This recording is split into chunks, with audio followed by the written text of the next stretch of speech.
Après, je dirais qu'Atoupili, quand même, au sein de Beau Rivage Palace, c'est une sorte de cocon. C'est un endroit particulier où nous, si on est bon, on fait quitter pour quelques instants le client de Beau Rivage Palace pour le temps qu'ils sont à table et ils rentrent dans le monde de la chef. C'est ça un petit peu notre travail. Puis quand ils en sortent, ils sont dans un autre concours extraordinaire qui est Beau Rivage Palace.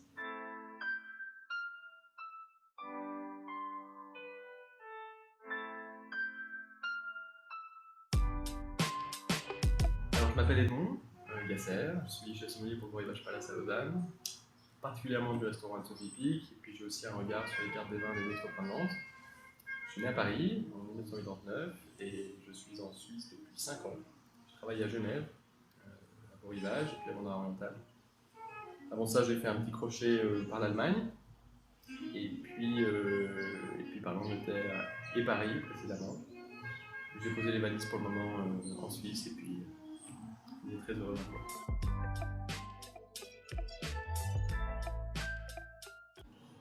Alors un petit peu un coup du destin au départ, j'ai rencontré monsieur qui s'appelle Vincent Deberger quand j'étais au Ritz, à Paris, qui, quand j'étais en Allemagne, m'a appelé en me disant Edmond, si tu es intéressé, il y a un poste en Suisse, à Beau Rivage, Genève. Donc si tu veux, je te donne une place de second. Alors moi j'étais sommelier à l'époque, donc une place de second, je trouvais ça génial. J'ai pas réfléchi très longtemps en fait. Puis le fait de retravailler avec lui, qui avait été un petit peu mon mentor au départ au Ritz, mais il y avait quelque chose d'un peu symbolique là-dedans, donc je me suis dit oui. Et je connaissais rien en vin suisse, donc je suis arrivé un petit peu. Je suis arrivé tôt, je suis arrivé 2 mois avant de prendre mon poste. J'ai sillonné le vignoble, j'ai rencontré plein de vignerons extraordinaires, des philosophies, des personnes qui ont des idées bien nettes sur les choses et puis qui surtout sont d'excellents communicants, donc qui peuvent aussi t'apprendre beaucoup de choses.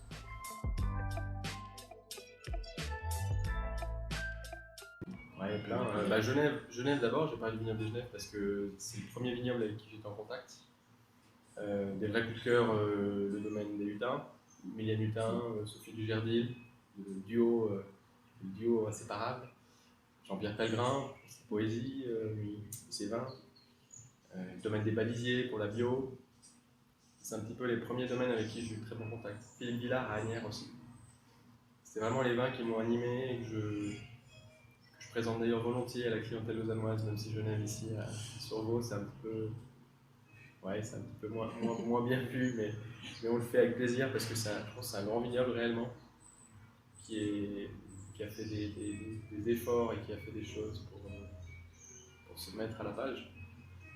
Donc voilà, ça c'est mes premiers coups de cœur. Après, bien sûr, le canton de Vaud, puis le magistral Lavaux, toujours des grands vignerons. Alors j'ai été touché bien sûr par les vins de Louis Bovard, pour la personne certes, mais aussi pour la profondeur et l'aptitude au vieillissement.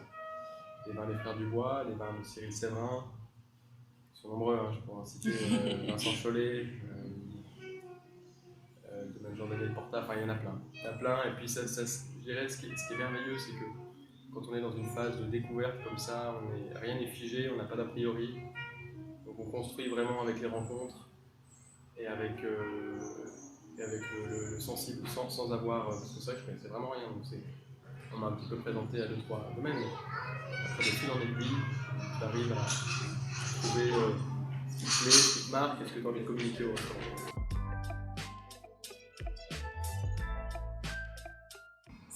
C'est particulier comme contexte, puisqu'on est au sein de Beau Rivage Palace. Anne-Sophie Pic a un restaurant, donc à son restaurant au sein de Beau Rivage Palace, mais il y a 2 entités très fortes à respecter, avec des auras très puissantes, l'histoire de Beau Rivage Palace, l'histoire de la chef. Tout ça ensemble fait que c'est un cocktail très particulier qui fait qu'il y a une âme, une énergie particulière. Donc il faut jouer un petit peu et composer avec ça.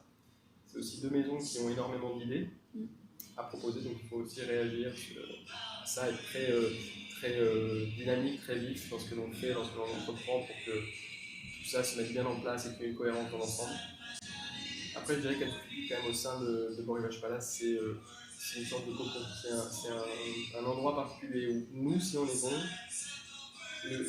on fait quitter pour quelques instants le client de Beau Rivage Palace pour le temps qu'ils sont à table et ils rentrent dans le monde de la chef. C'est ça notre travail. Puis quand ils en sortent, ils sont dans un autre concours extraordinaire qui est Beau Rivage Palace. Mais je crois que ça doit vraiment être lu et compris et ressenti comme des des expériences à part.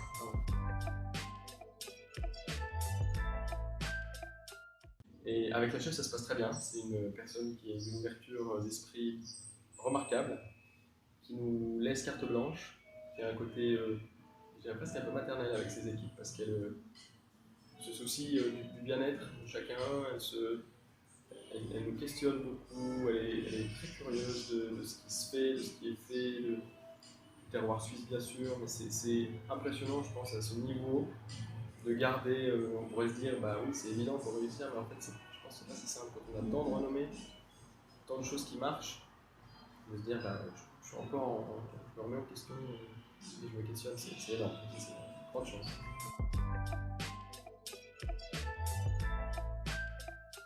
Oui, grande amatrice de vin, grande dégustatrice de vin, on a eu l'occasion d'aller en Bourgogne ensemble.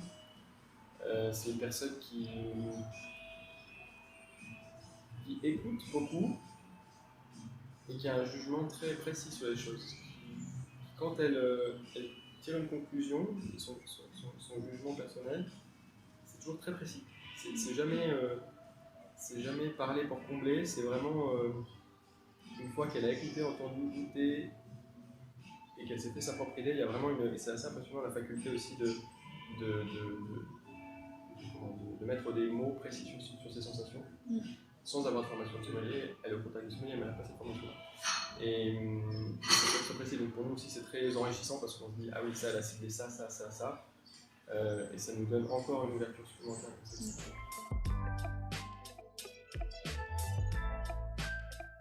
Ma relation avec le cidre, elle est assez. Comment je pourrais la décrire? C'est un produit qui me fascine parce qu'il a. C'est un produit ancien, c'est un produit qui a été longuement mal compris, mal considéré. Donc, il y a eu cette image soit d'être produit de soif absolue et puis on en boit des litres, puis ça s'arrête un petit peu là, sans chercher vraiment une complexité. Éric Bordelais, ça a été mon premier contact au cidre quand j'étais à Paris. Il a sûrement, je ne sais pas si on peut dire le premier, en tout cas un des premiers à présenter le cidre à table et à concevoir des cidres sur le même principe qu'un vin, avec des millésimés, avec des variétés de pommes, des terroirs, des prises de mousse toujours plus fines aussi, où la bulle s'efface tout doucement pour laisser place au jus purement, comme ça peut être le cas avec un grand champagne. Et puis après, ici, Jacques Périta à Trévaux, parce que c'est très bon ce qu'il fait, dans une approche un peu plus funky, on va dire, mais funky précis, des coups d'éclat. J'ai trouvé des vrais coups de cœur qui sont poirés pour ces trois pépins. Voilà. Les cidres secs, c'est vrai que l'idée du demi-sec, voire du doux, je trouve que c'est moins emballant. Avec la pomme, elle a un vrai message aussi à communiquer sur des cidres secs ou secs tendres, comme un grand Riesling allemand. Je trouve que c'est là qu'il y a le plus beau, en tout cas les équilibres qui me touchent le plus et ceux qui sont le plus aptes à se présenter à la table.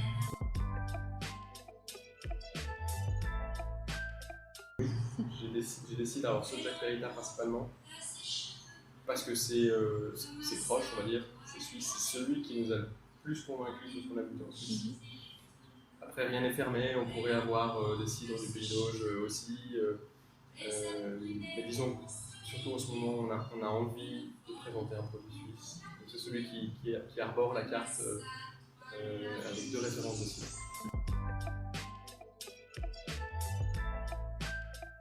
Surprise, pas mal d'a priori sur le cidre, sur un produit qui peut être un peu rustique, qui n'a pas lieu d'être à une table gastronomique. C'est un peu l'idée parfois que les gens ont.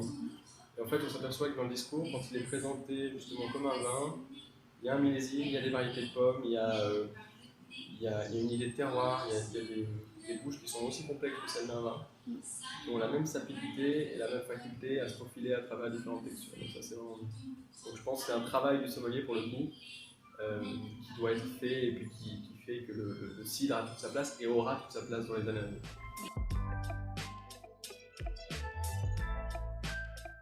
Alors on en a fait, il y en a plein, je dirais, dans chaque maison que j'ai faite, il y a toujours eu des accords qui m'ont un petit peu marqué. Mes premiers au Georges V, c'était les vieux madères et de la truffe. C'était un consommé de volaille à la truffe et un grand madère. C'est pour moi un accord qui ne me paraissait pas évident comme ça au départ, et puis avec les explications en plus à l'époque d'Éric Baumard et Thierry Hamon, C'est des grands souvenirs, grands souvenirs, surtout sur des profils un petit peu secs, des cerciailles ou des verdellos qui ont vraiment le profil voilà, vin, très vin, moins vin muté. Donc ça, c'était un grand souvenir. Quand j'étais en Allemagne, c'était des écrevisses avec un traminaire, assez surréaliste parce que je me suis dit, mais une chair si fine, bousculée comme ça par un traminaire de Franconie en plus. Et en fait, la légère tendresse de ce vin avait faculté à jouer avec la texture des premiers, surtout que c'était une bisque, je me souviens à l'époque, qui était liée avec un petit peu de cannelle. Donc un très bel écho à l'aromatique du traminaire. Ça m'a marqué. Voilà, et puis ici, bien sûr, plein d'accord au restaurant de Sophie Pic. En ce moment, on s'amuse avec une bière de la brasserie du Salève, qui est une bière infusée au cédrat. Okay. Une blanche infusée au cédrat, donc qui a ce caractère très frais, très tonique. Et nous la présentons avec une ferra un petit peu fumée. On travaille autour des haricots et puis une sauce qui a un petit peu de fleur d'oranger. Donc c'est un accord très estival, très printanier. Un estival plutôt printanier. Et j'aime bien parce que là aussi on casse un petit peu un code de la bière, elle est apéritive ou elle est digestive. Ou elle arrive en plein milieu du repas sur cette ferra. Elle ne choque pas parce qu'elle n'est pas, elle est dans la synaxe, c'est une bière de table. Maintenant ça me vient avec. On fait les sakés maintenant, c'est assez bien assis comme invitation, mais un grand saké avec des textures un petit peu végétales, de début de repas, avec du concombre, avec du caviar, avec des liaisons un petit peu iodées. Ça super bien, donc on fait ça aussi.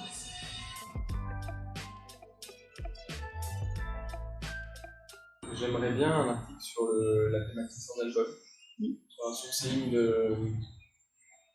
Je bois pas d'alcool, qu'est-ce qu'on m'offre? Ce que fait, c'est un monde dans lequel je me penche peu, sans alcool.